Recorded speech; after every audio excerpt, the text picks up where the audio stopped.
Indeed, the Lord is glorious. Our Father in heaven is fantastically wonderful. At lalong-lalo kung atin pong sinusuri at pinag-aaralan ang Biblia, marami tayong lalo nang nakikitang kaluwalhatian ng Diyos. We have been reading the book of Ecclesiastes for a while, and it has been a search of what's good in life. Ano nga ba talaga ang mabuti? At syempre, hindi lang mabuti, we also like to see what's better in life. And as we ponder more words from the teacher, we pray that the Lord will enable us to see what's not only good, but what's also better in life. Thank you, Father, for this privilege of worship, and thank you for the privilege of reading the Word, preserved through the generations, and useful and fruitful for all of us even now. We pray, Father, that you may enable us to see the wonder of your Word, open our eyes and ears to your wisdom. Teach us, even as we ask you, Lord, to forgive us our sins, cleanse us from all our iniquities, enable us to enter your most holy presence, and dare to ask blessings from you.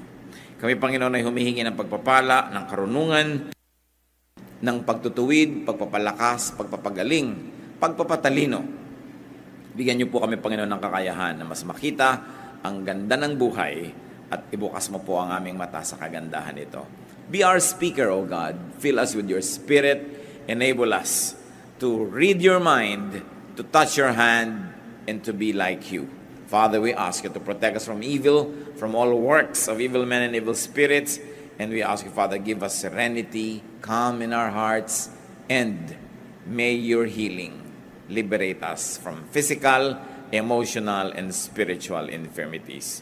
Thank you, Father, in the name of your Son, our teacher, the Lord Jesus Christ. Amen.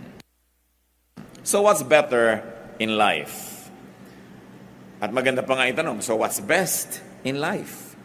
Ecclesiastes 7, 1-6. Solomon speaking. A good name is better than fine perfume, and the day of death is better than the day of birth. It is better to go to a house of mourning than to go to a house of feasting. For death is the destiny of every man. The living should take this to heart. Sorrow is better than laughter, because a sad face is good for the heart. The heart of the wise is in the house of mourning, but the heart of fools is in the house of pleasure. It is better to heed a wise man's rebuke, than to listen to the song of fools. Like the crackling of thorns under the pot, so is the laughter of fools. This too is meaningless. In 6 verses, we are given a big load of wisdom. At itong thesis ito ni Solomon, meron sinasabi siyang, this is better than that. It doesn't have to be read as really literally better, but a poetic device to tell us that, well, you think there is something good here? Find something that is also very, very good, even in its opposite. So it's a dramatic way of looking at it and saying that it is better. He said, a good name is better than fine perfume. Tayo mga Pilipino, mahilig magpabango, mahilig maligo, mahilig sa cosmetic industry. Sabi, but a good name is better than that. At yun daw araw ng kamatayan, mabuti pa kuminsan sa araw ng kapanganakan. Parang ito yung mga pagbaligtad sa mga dati na nating inaakala o pinaniniwalaan, hindi para talaga baligtarin ito, kundi para ipakita sa atin na maging yung kabaligtaran ng akala natin maganda, may kagandahan pa rin. Mas mainam pa daw na pumunta sa mga bahay ng pagluluksa, sa mga lamayan, sa mga namatayan, kaysa sa pumunta sa mga party. Meron daw inam at kagandahan maging ang kalungkutan kaysa sa tawanan. At yun daw matatalino, ay isinasali niya sa kanyang schedule. Yung pagpunta sa mga malulungkot na mga okasyon, hindi lang gusto niya laging sumaya, tumawa o malibang. At mas masarap daw yung pagtutuwid, yung kahit pintas sa'yo ng matalino, kesa papuri sa'yo ng isang wala namang alam. Mas dapat yan pinapahalagahan dahil ang tawa daw ng mga walang alam ay para lang tunog ng mga nasusunog na siit o mga tuyong kahoy. Sandali lang yon, tapos wala na. As we have said, better did not be read as literal better, but just for contrast, for dramatic effect. So what's better in life? According to the teacher, a good reputation. A good reputation in the end, up to the end, therefore a respectable life. So that is better than what might be considered good but destroys the reputation. Agad-agad, sumasalungat yan sa popular belief. Yung mga iba, hindi bali ng pangit na reputasyon ko, basta yumaman ako, o basta sumikat ako, o basta magtagumpay ako. Pero sinasabi ni Solomon, a good reputation is good, is better even. What else? Good dosages of sorrow. Yung tamang-tamang timpla ng lungkot daw sa buhay, maganda yan. Parang sweet and sour, sumasarap, kesa sweet lang. No? Sorrow reminds us of our mortality.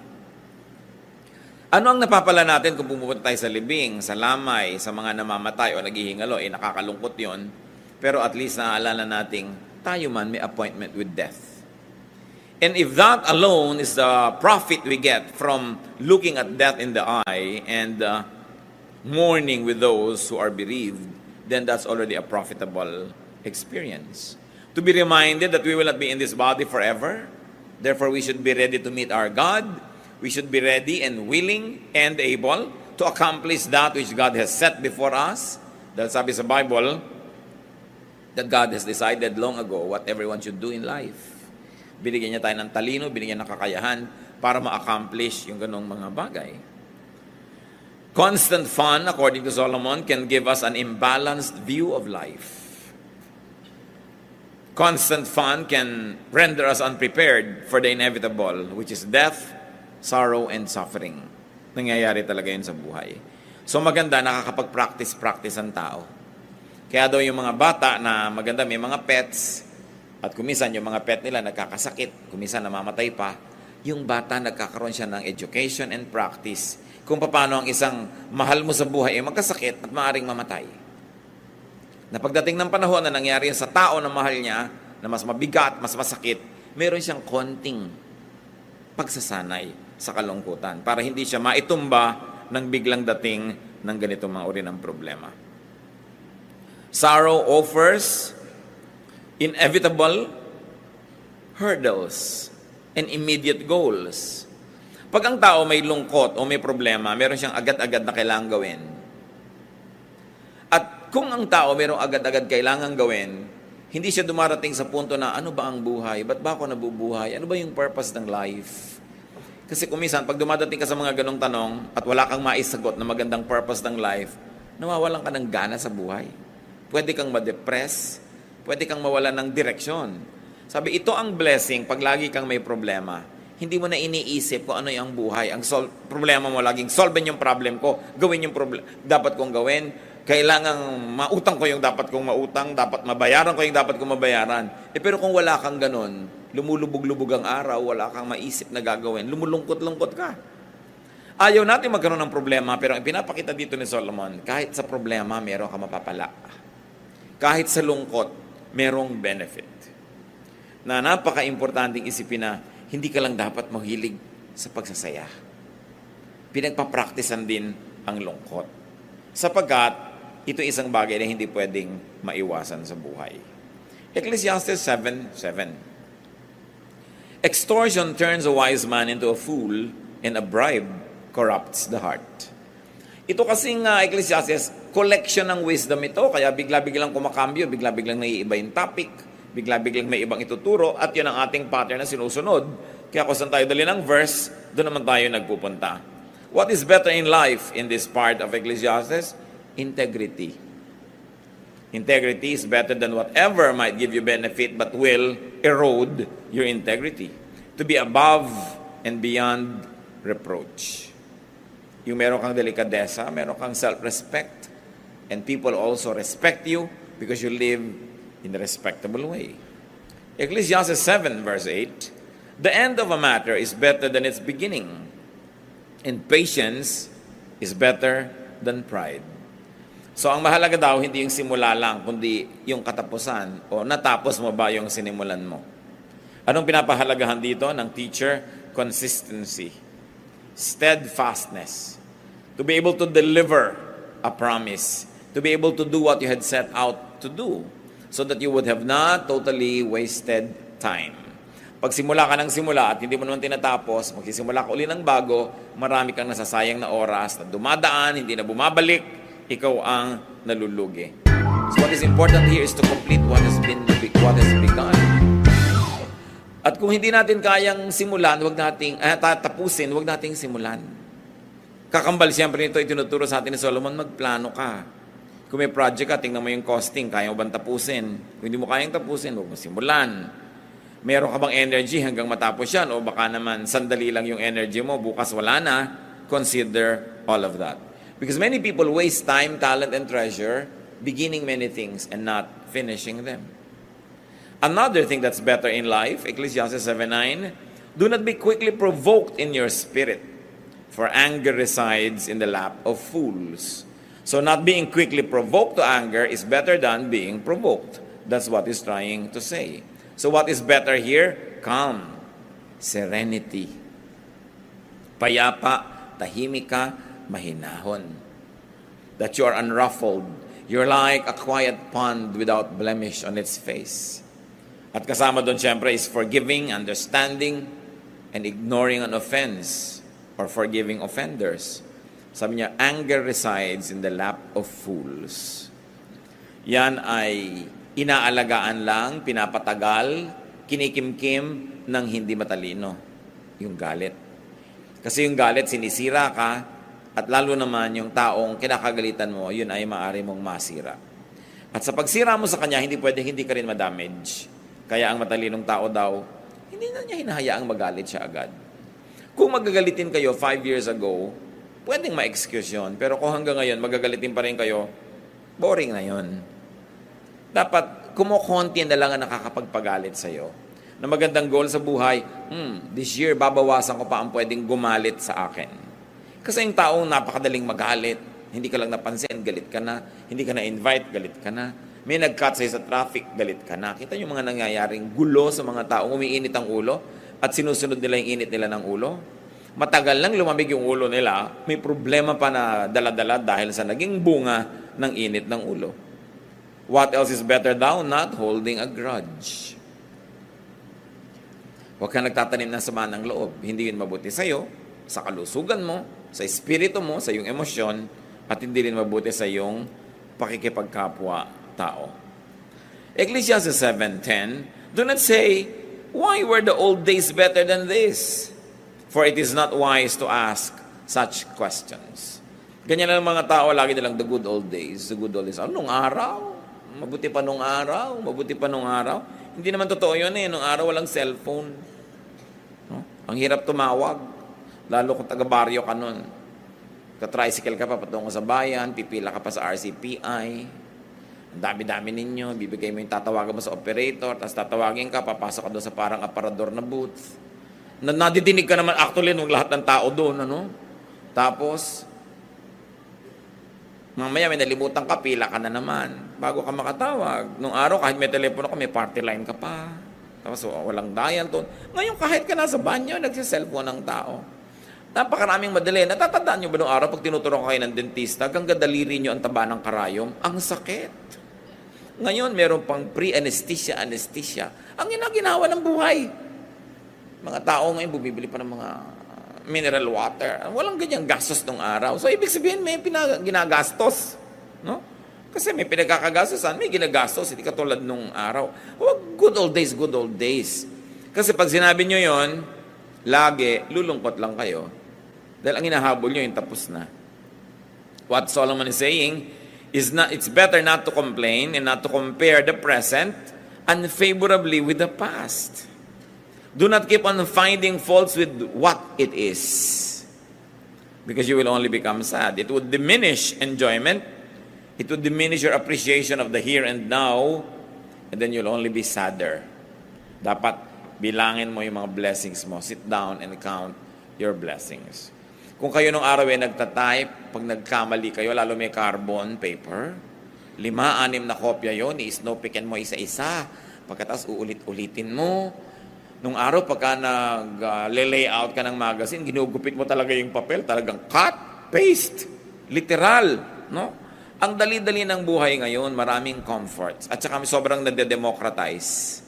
The comforts you have, for instance, in texting, kahit kabalot vendor, not even the Caesars of Rome had them. No? At kung minsan, kung nakaka-afford ka kahit konting air conditioning, not even the emperors of Rome or the pharaohs of Egypt were able to air condition their bedroom. Maraming dapat ipagpasalamat ang tao. Ngayon, yung may nalulun ka na kung ano, nung araw itim na lang mamatay ka, may na-opera ka, natatanggal yung nilulun. Kaya nung araw matagal ang yung naghihingalo. Yung mga lola ko naghihingalo, 3, 4, 5 days, yan ang kwento ng mga tao. Paano? Ito talaga inaantay nung may sakit na mamatay siya. Pero ngayon, ginagawa mo yan ng paraan. Sabi ni Solomon, don't always say good old days were better. Napabawasan ang appreciation mo sa improvement ng humanidad at sa blessing ng tao sa ating kapiasnan, sa blessing ng Diyos sa tao. Ecclesiastes 7:11-12, wisdom, like an inheritance, is a good thing and benefits those who see the sun. Wisdom is a shelter, as money is a shelter. But the advantage of knowledge is this: the wisdom preserves the life of its possessor. So may dalawang shelter na sinabi dito, wisdom and money. Hindi sinasabing walang kwentang shelter ang money. Maraming nagagawa ang money, so you make a lot of money. Ngayon kung ayaw niyong itago, ibigay niyo sa akin. O ibigay niyo sa mga mahal niyo sa buhay. But produce wealth. Because money is a shelter. So niya, advantage yan. Pero alam niyo, mas advantageous ang wisdom. Because wisdom preserves life. It is possible that money can actually destroy life. Alam niyo, mga biglang tumatama sa mga loto, mga biglang nagkakapera, kung minsan napapahamak. Hindi, wala silang practice yumaman eh. Pero ang dami nilang practice humirap. Kaya mas iyang sa kanilang kahirapan. Mas magsusurvive sila na mahirap kaysa mayaman. Marami mga tao hindi nagsusurvive na sikat. Pero nung hindi sikat, buhay sila. Sabi, huwag mong sinisisi ang nangyayari sa isang buhay. Huwag mong isinusumpa ang buhay mo dahil kinocompare mo sa iba. Hanapin mo lagi yung advantage ng iyong pagiging iyo at ikaw. Kasi lagi yan merong advantage. Minsan yung mabuti pa yung naglalakad na walang pera, hindi na hold up, hindi na sasaksak. Eh kung ikaw may pera, sabi, wisdom preserves the life of its possessor more than money. But of course, money also does preserve and prolong life. Diba? Mahirap siyempre patayin yung may pang-hospital. Humahaba talaga buhay niyan. Kaya, iniisip mo yung mga ganyan. So, humaba ang buhay mo, pagka kailangan kang operahan, may pang-opera ka. Because money is a shelter. Napakasarap basahin si Solomon eh. Kasi hindi kanya tinatampakan ng kutakot-takot ng mga maraming theology ng ending, sasuffer ka pala. Siya pinapawalang kanya sa mga pagdurusa, tinakalaga niya yung campus mo, niluluwagan niya yung mga tali para yung buhay mo mas guminhawa. So what is better here according to him? Wisdom over money. But it doesn't mean that money is bad. The love of money is what is evil, not money itself. Ecclesiastes 7:13, consider what God has done. Who can straighten what He has made crooked? Hinahanap ni Solomon at ipinapakita sa atin yung mga kamalian natin, kaya nababawasan ang saya sa buhay. At iminumulat niya yung ating mata para dumami ang dapat nating ikasiya. At isa daw dito is the appreciation of the unchangeable. That's what's better in life, rather than always rejecting and trying to change the unchangeable. Sinabi niya, who can straighten what He has made crooked? Kung ano daw ba ang niliko ng Diyos, pwede mong ituwid? O ang kanyang itinuwid, pwede mong iliko? Hindi. So ang taong sasaya sa buhay, yung itinutuwid, yung pwedeng ituwid, at tinatanggap na lang na liko, yung liko talaga. Lalo, hindi mo kayang baguhin. Hindi mo kayang baguhin, for instance, yung aptitude ng tao, yung talent niya, yung hilig niya, talagang doon siya naka-incline. Kesa lagi kayo nagtutunggali, lagi na lang kayo na nagkakaroon ng struggle, accept. When applied to human relationships, this means to accept and even enjoy people's unchangeable traits. We try. Kung meron tayong mga pangit na ugali, gusto nating improve yan. At sikap tayo ng sikap. Pero mas luluwag ang buhay kung ikaw mismo pag-aaralan mo tanggapin kaysa baguhin ang iyong kapwa. Kung gusto mong baguhin ang sarili mo, baguhin mo kasi sarili mo naman yung kausap mo. Willing ka sigurong makipag-usap sa sarili mo na magbago tayo kung kinakausap mo yung sarili mo. Yung iba na gusto mong baguhin. Marami pong mag-asawa, hindi sila nagiging masaya together kasi parehong gusto mo ipalitan siya, ibahin siya.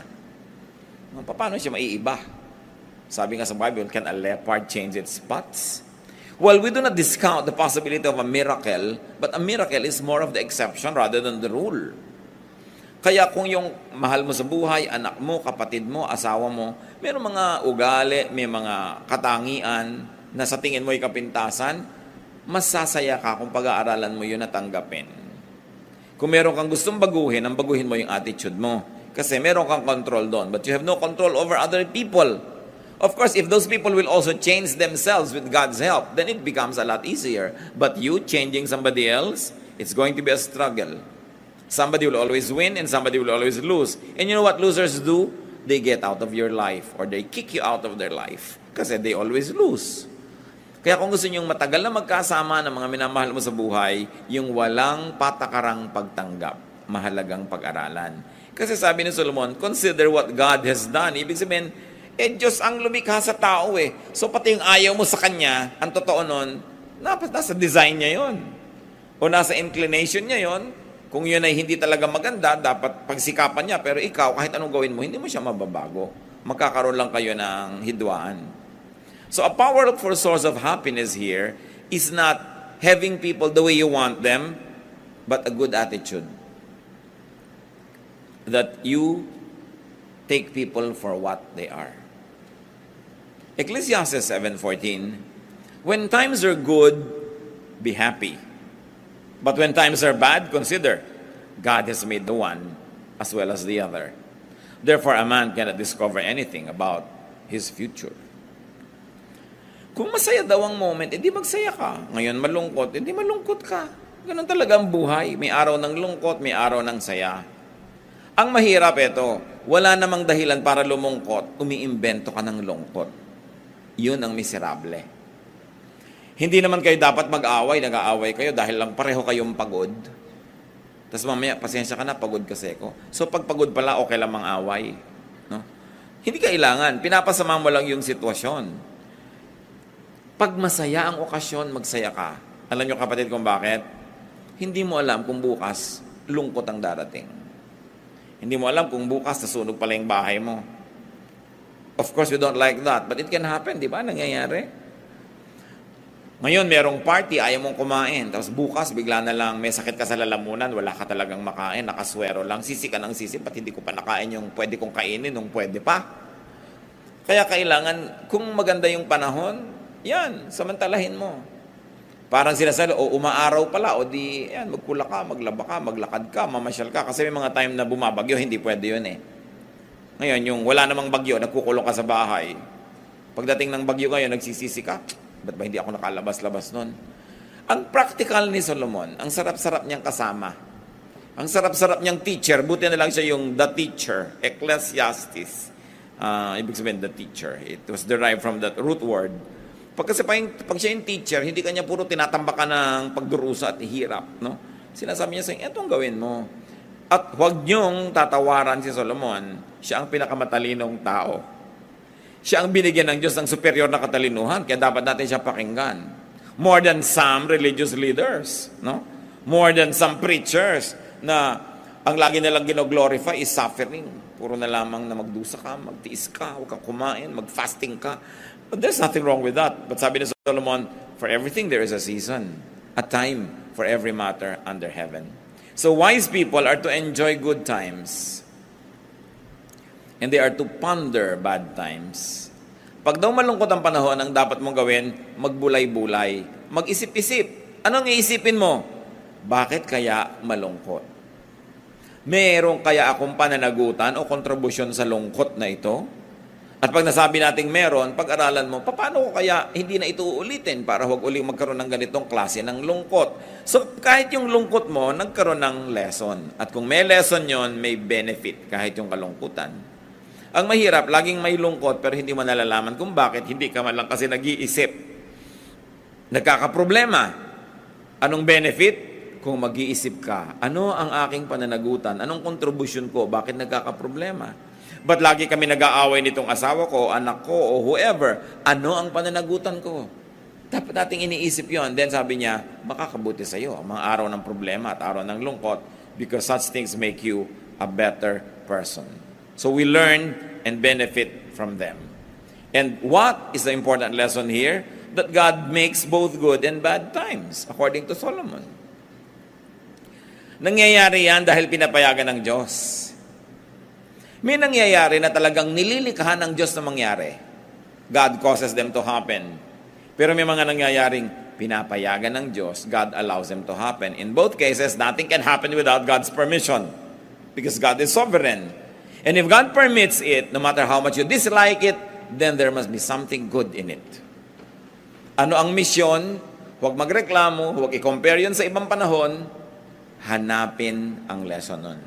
Then you will be better. At bakit daw yun ginagawa ng Diyos?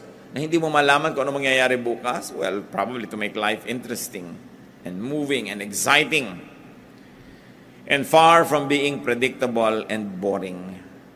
Yun ang mga variety of life.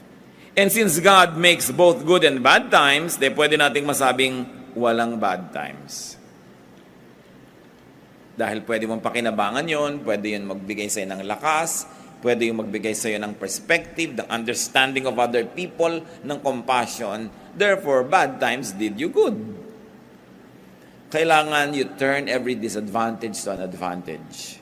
Because the believers of God are incurable optimists. We see the brighter side of things. Because when God causes it or allows it to happen, we can learn something from it.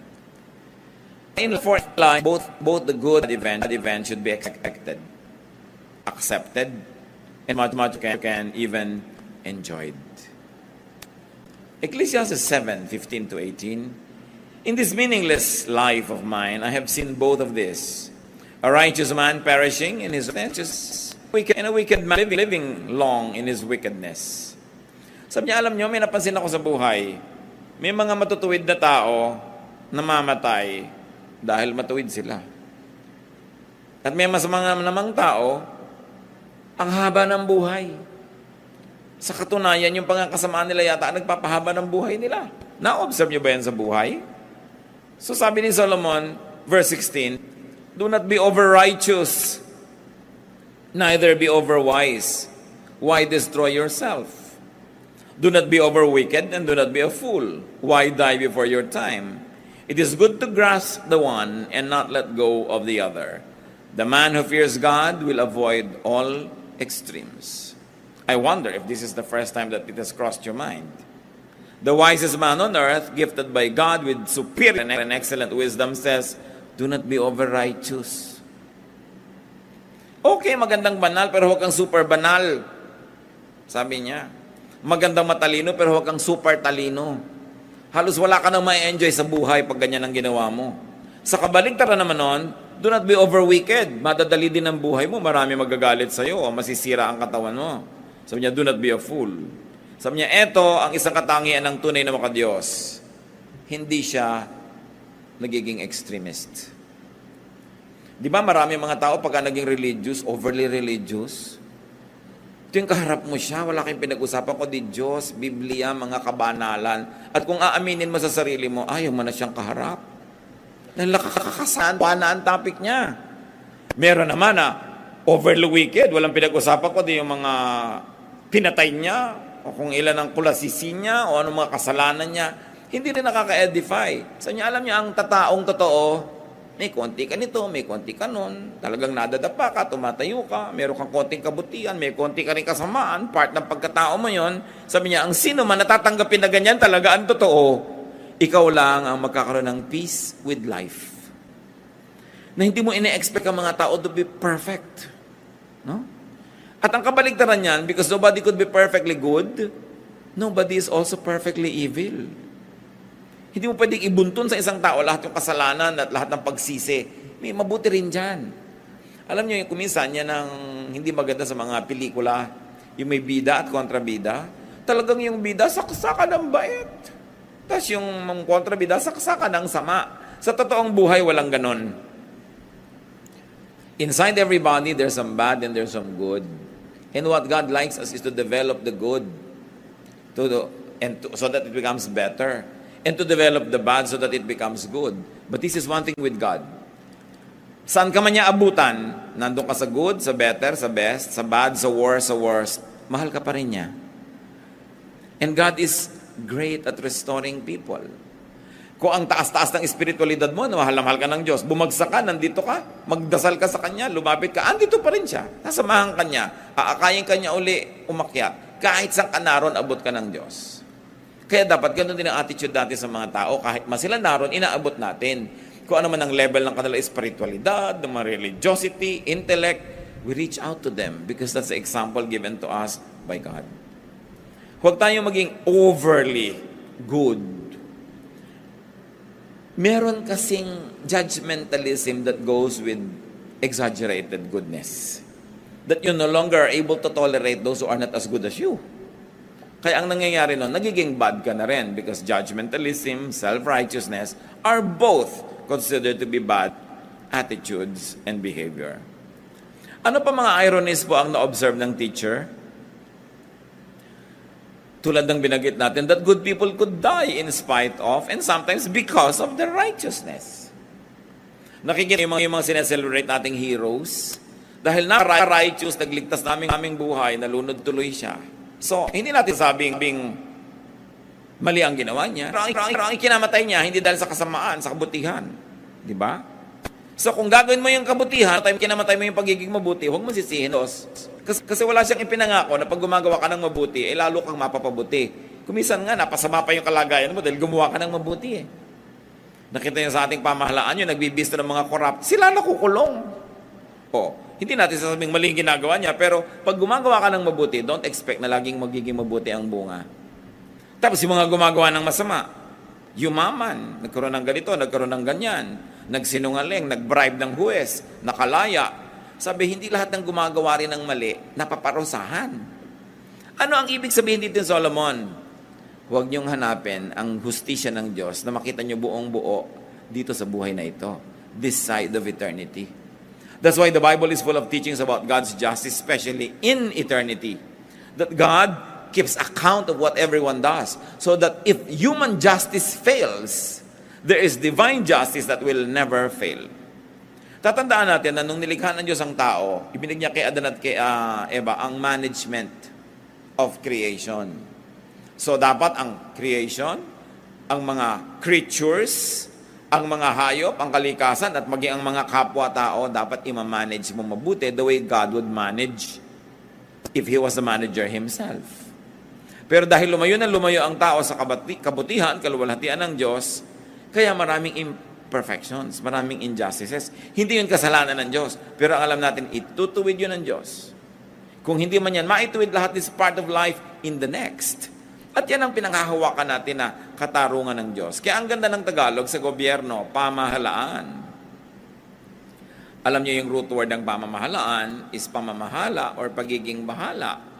At pinaniniwalaan ng maraming scholar na ito yung nagmumula yung bahala sa word na bathala. So ano yung pamahalaan? Yun ang pag-manage ng kalikasan, ng kapwa-tao, ng lakas, ng kayamanan, the way bathala himself would if he was governing. Kaya ang linis ng word pamahalaan, which is pamathalaan, pamamahala, hindi lang basta gobyerno, which is of course a Spanish word. Ang ganda ng pinagmumulan that governance must come from divine will and must be under and put under divine control. Ngayon may corruption kasi hindi yun ang ginagawa ng mga tao. So sa biglang tingin, parang yung mga unrighteous are rewarded. Okay, magulat, nangyayari talaga yun sa mundo. Pero sabi, hindi naman lagi magiging ganyan. You will see all over the Bible that the justice of the Lord will never fail. That it will prevail. What's important is, when you face your divine God and judge, that you will pass the test. Totoo naman bad people can enjoy long lives. May kasabihan nga tayo, masamang damo, mahaba ang buhay. Totoo naman yung masamang damo, binubunot mo na, buhay na naman bukas. Bakit yung gulay, matapakan walang patay? Ibig sabihin, pati ang kabutihan sa ating kapwa, dapat nating alagaan. Halimbawa, merong mabuting tao, huwag mo siyang pagsamantalahan. Kasi baka yung kabutihan niya, mapatay mo, madala siya, maging masama na rin siya. Ang daming ganun mabuti pero nadala, sumamatuloy. Therefore, dapat inaalagaan natin yung mabuti. Kasi yung mabuti, sensitive. Madali siyang mag-perish dito sa present world na wicked. Kaya kung may nakikita kang mabuting ugali na isang tao, mahalin mo yun, inorish mo. May mapagbigay, bigyan mo rin siya. Hindi yung tanggap ka lang ng tanggap. Dahil mamaya makakahalata rin yan. So mawawala na yung pagiging mapagbigay niya. Marami mga tao sa first love, di ba bigay na bigay? Ang pag-ibig, ang pagsinta, katapatan, lahat-lahat. Pero nung nasaktan 1, 2, 3 times, ayaw na. Siya na yung nananakit, gumaganti na. Kaya dapat inaalagaan natin yung mabuti. Pag nakita mo, ang buti ng kapatid ko na ito, hindi ko siya aabusuhin. Ang bait-bait ng taong ito, susuklian ko rin ang kabaitan. Kasi pag ginawa natin yun, dadami yung kabaitan, dadami yung mabait. Pero, alam mo, madaling utuin yan, utangan mo. Madali yan, konti lang bola-bola. Pag ginanon mo, akala nyo ba, after 3 or 4 or 5, mas makakahalata rin yun. Mamaya, magiging maramot na rin. So, nasira natin kung ano yung mabuti. Dapat nating inaalagaan ang mabuti para dumami yun. So, ano ang advice ng teacher sa mga sobra, mga extremist? Don't self-destruct with excessive goodness, even badness, or foolishness. In other words, don't self-destruct with extreme behavior. Be moderate. Avoid extremes, even extreme goodness. Ecclesiastes 7:19, wisdom makes one wise more than powerful, and a wise man more powerful than 10 rulers in a city. So here, wisdom is equated with strength. And verse 20, there is not a righteous man on earth who does what is right and never sins. Bago pa sinabi sa book of Romans that everyone has sinned and fall short of the glory of God, sinabi na ni Solomon, wala naman talagang kahit mabait at mabuting tao na hindi nagkakamali. Anong application, kapatid? Meron kayong mahal sa buhay na generally mabuti, tapos nagkamali, patawarin. I-restore, turuan, pero huwag ipagdiinan, tapakan, kalimutan, kasi wala naman talagang perfectly righteous. Sobra naman na paghanapan natin ang ating kapwa ng perfection. Kahit sino siya, kahit ano siya. Sometimes we over-idealize our mothers. So hindi natin iniisip na pwede silang magkamali. We over-idealize our fathers or our religious leaders or our teachers. Hindi natin sila binibigyan ng space to be human. That is cruel.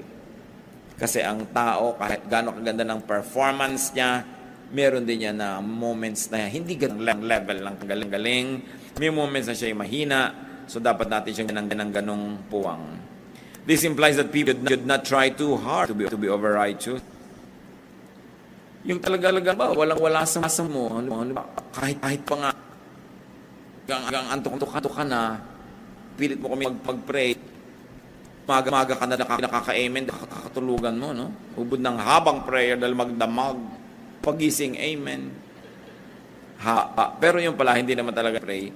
So, alam naman ang Diyos yun. So, napilitin lang sila sa sarili mo. Lord, bukas na lang po ako mag-pray. Antok na talaga ako. Ba't mo naman pipilitin? May ganun talaga. Ngayon, kailan ka mag-pray ng talagang toro mahaba? Hindi yun, nasa mood ka, yung ganado ka talaga, may conviction ka. Kasi iba-iba naman yung klima everyday. Tulad din nung araw na masaya, huwag kang maglungkot. Kasi araw yan ang saya. So, may mga moments na talagang very spiritual yung feeling ko. Doon sa mantalayan kasi may mga moments na hindi ganun lang. So, doon sa mga moments na nagsasaya ka, nagdadasal ka, ang ganda ng fellowship sa Lord. Parang bangko, nakakapag-deposit ka. Dumadating yung time na tikang ka sa espiritu, may ma-withdraw ka man lang dahil may pinagbubunutan ka ng goodwill between you and God. So, respect the times and the seasons. People should accept other people's imperfections. Don't expect too much from yourself and from others. In other words, relax. Sabi nga nila sa Hawaii, relax ka lang. Huwag ka masyadong serious sa buhay kasi hindi naman lagi nakakasolve problema yung pagiging serious. Kadalasan nagdadagdag pa yan. Ecclesiastes 7:21-22. Do not pay attention to every word people say, or you may hear your servant cursing you. For you know in your heart that many times you yourself have cursed others. May mga kilala po akong tao, very sensitive. May nadinig na silang pintas o comment tungkol sa kanila, talagang dinaramdam.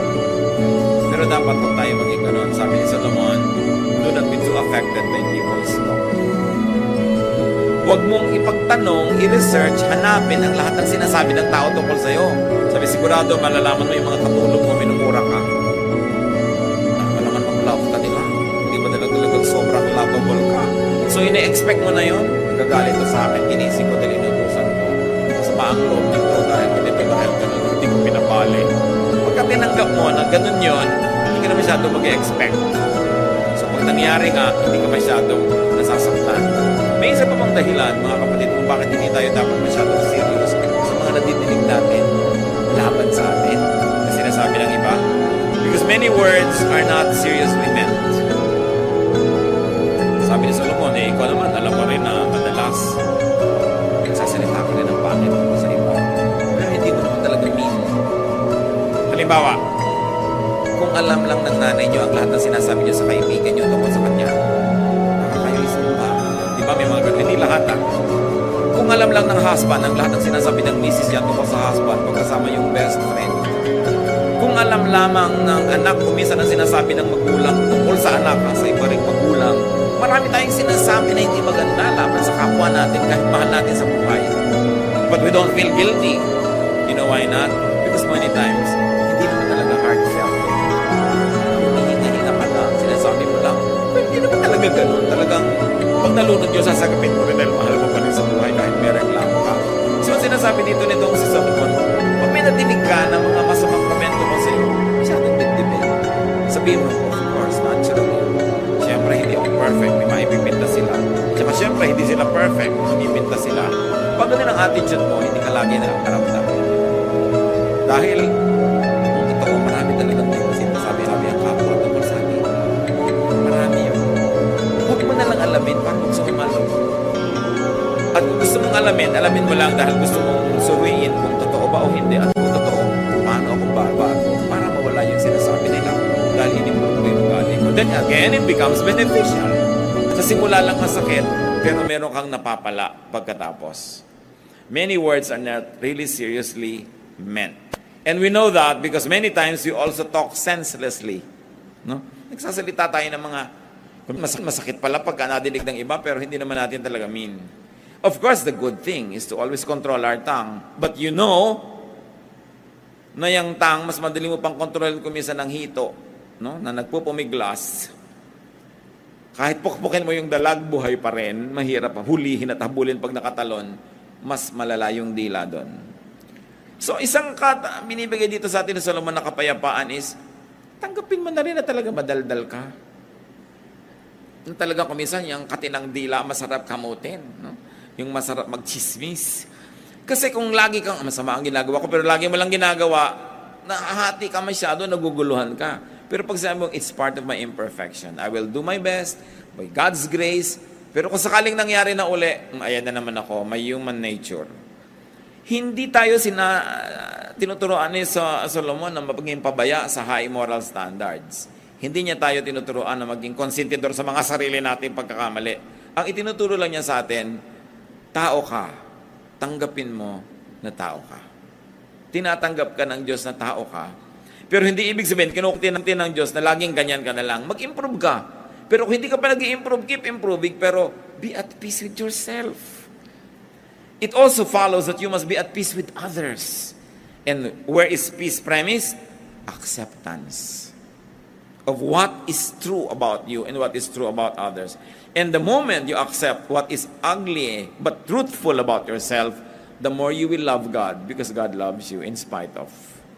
And the more you will appreciate God because God never gives up on us. Pero wag ka na lagi nakikipagtunggali sa sarili. Yung pagmamahal at pagtanggap sa sarili is also an act of godliness. Why? Because God created you. Kung minsan nakala mo kapintasan yun, pero sa tingin ng Diyos, hindi pala. Kailangan mahanap mo kung ano yung strength ng what you might perceive to be a weakness. Verses 23 to 25. All this I tested by wisdom, and I said, I am determined to be wise, but this was beyond me. Whatever wisdom may be, it is far off and most profound. Who can discover it? So I turned my mind to understand, to investigate and search out wisdom in the scheme of things, and to understand the stupidity of wickedness and the madness of folly. So the teacher tried to study and make sense of life. Did he find any sense? Verses 26 to 29.